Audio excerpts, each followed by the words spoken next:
What's up, ladies and gentlemen of YouTube? Boogie2988 coming at you live once again. Shooting a Diablo 3 video as the most requested 750k video. People asked for some Diablo 3 gameplay, they asked for a review, and they asked for me to be myself. So as a combination, that's what you got.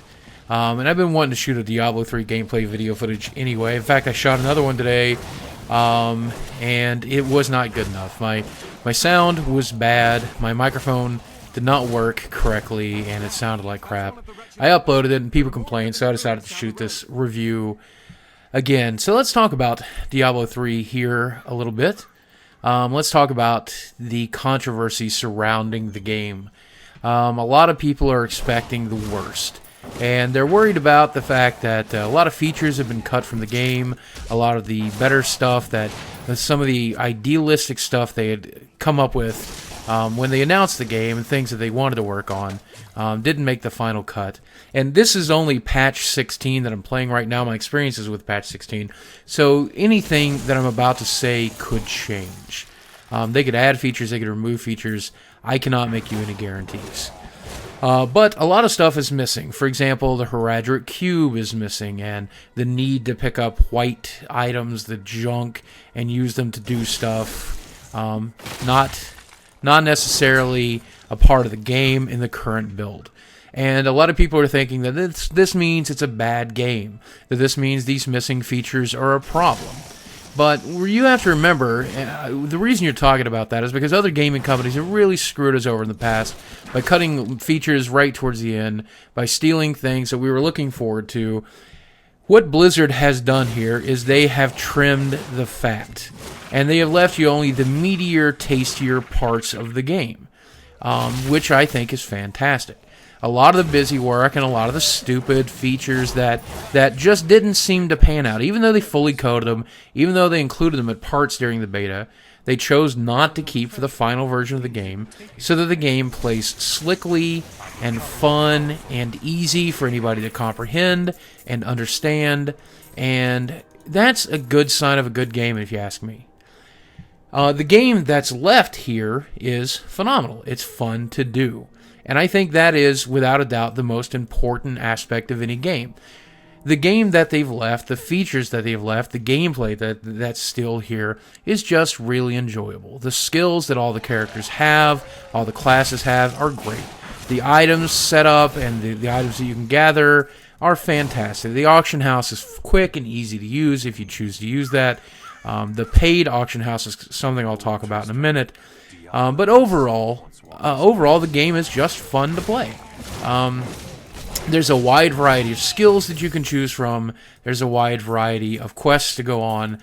There's a wide variety of difficulty levels to play on. There is an infinite amount of game here. And that's something that a lot of people complained about. They complained about whether or not there was enough depth in the game, whether or not there was enough content here for it to go live with. Well, the truth of the matter is there's more content here with this beta build than there is in entire copies of games, entire games that have been released in the past. And I'll tell you, right now, all I can play is Chapter 1. All I've been able to play in the beta is Chapter 1. And yet, I'm going to let this lady finish talking here, and then I don't want to talk over her.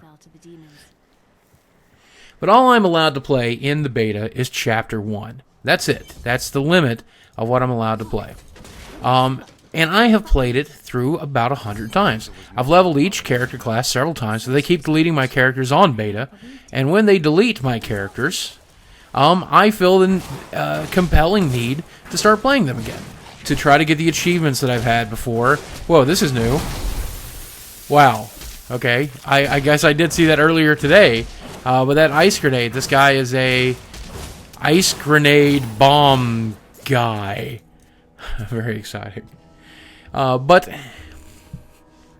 as I was saying, the game is compelling and enjoyable with what they've chosen to do with it. And the features that they've left in the game are fantastic. And with the difficulty levels and the exploration and the item collection and everything else, the game is very, very deep. This is different, in my opinion, than, say, the original Torchlight or other action RPGs of this genre, because it's compelling. One of the reasons that you keep playing World of Warcraft over and over, if you're one of the people that plays World of Warcraft over and over, one of the reasons you continue to play World of Warcraft over and over and over again is because you enjoy doing it. If you roll a hunter in World of Warcraft and you play it, it's fun to be a hunter. It's fun to collect pets. It's fun to go out and explore the world, and it's fun to train your pet. It's fun to DPS. It's fun to explore the dungeons. The gameplay is simple enough to where it's easy to do without thinking too terribly much about it, and it's fun. It's fun enough to do to keep you doing it over and over again. And this is an area that I think Diablo 3 really excels, because as it is right now, I've played through this beta well over 100 times with all these different characters, trying to explore all the new abilities and all the different runes for the abilities and all the different items that I can collect and all of the different monsters that I can kill, and that's just in Chapter 1 of Act 1 of 5 total acts for the game going live. So, let's talk about the real money auction house for a minute. A lot of people are concerned because they feel that they will feel compelled to use it, and they don't want to buy items in-game. Well, there is, in addition, with the real money auction house, a gold-based auction house. So you can choose to buy pretty much the same items that you'd find on the real money auction house, available in the gold money auction house as well.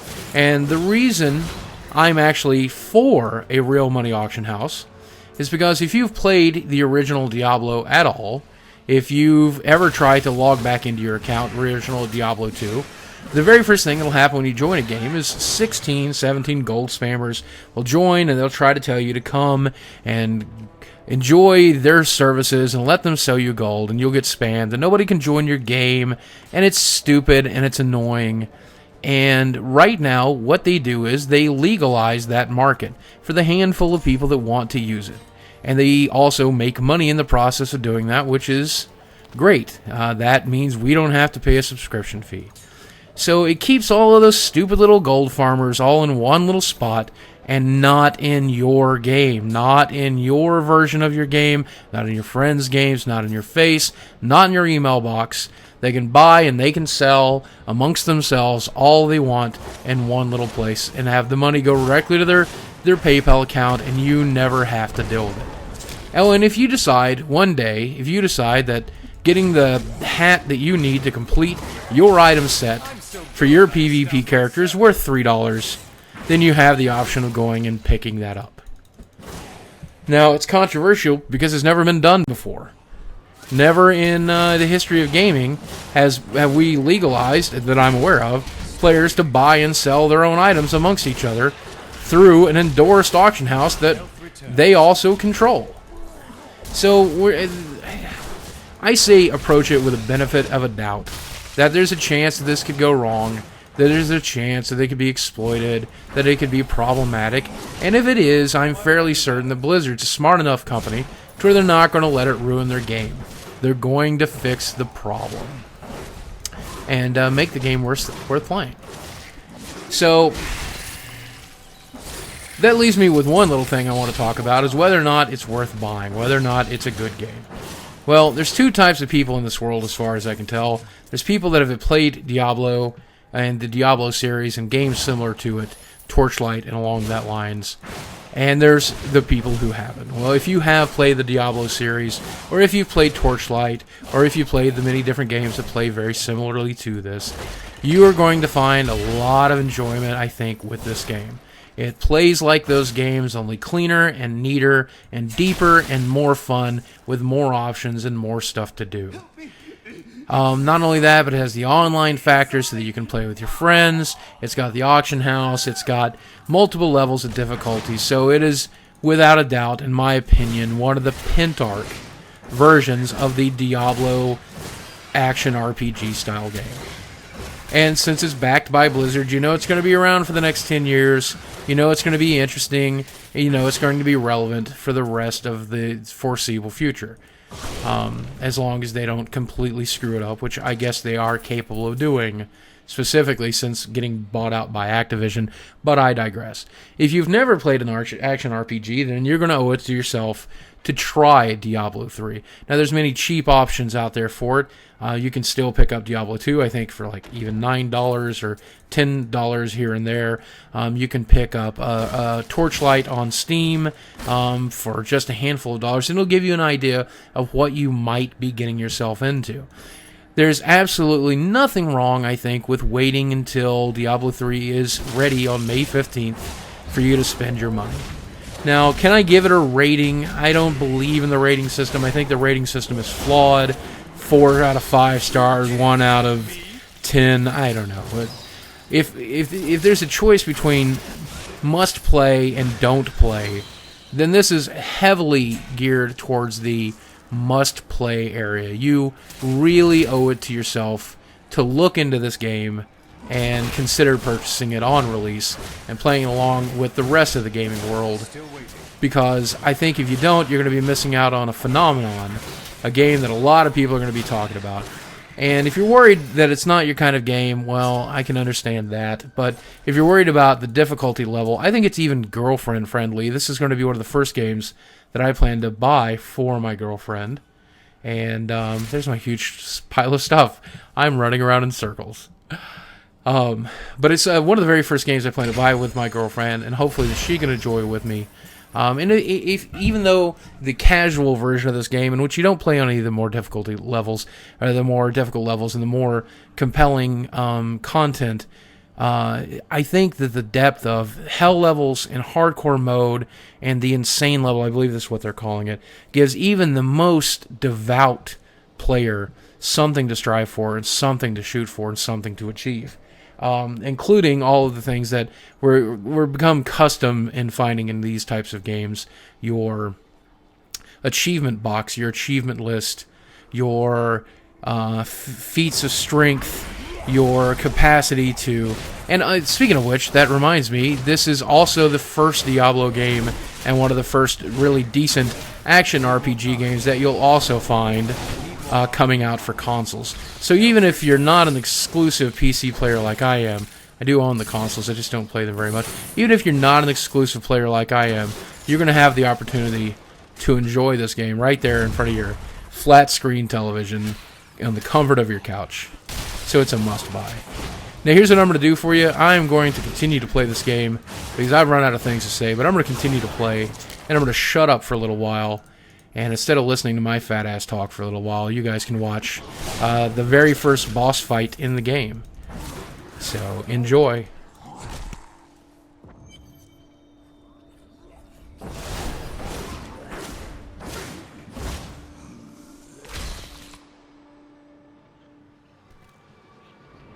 Foul minions, stay back! Back! May this wedge go.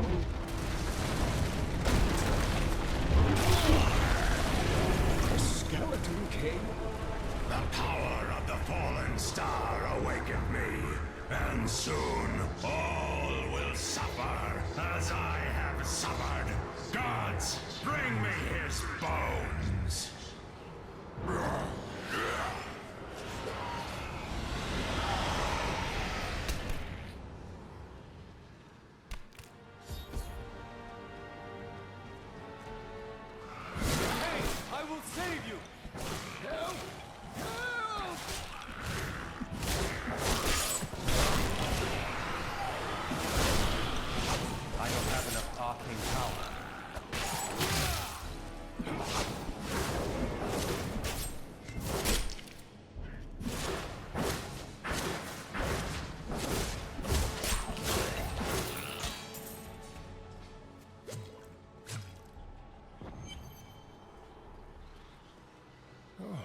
Thank you, but why did you risk yourself for me? You live. Fortune smiles on you, old man. I'm here to bring you back to Leah. Oh, it is wonderful to hear that Leah is well. I feared the worst. I learned of this secret passage through old maps I found.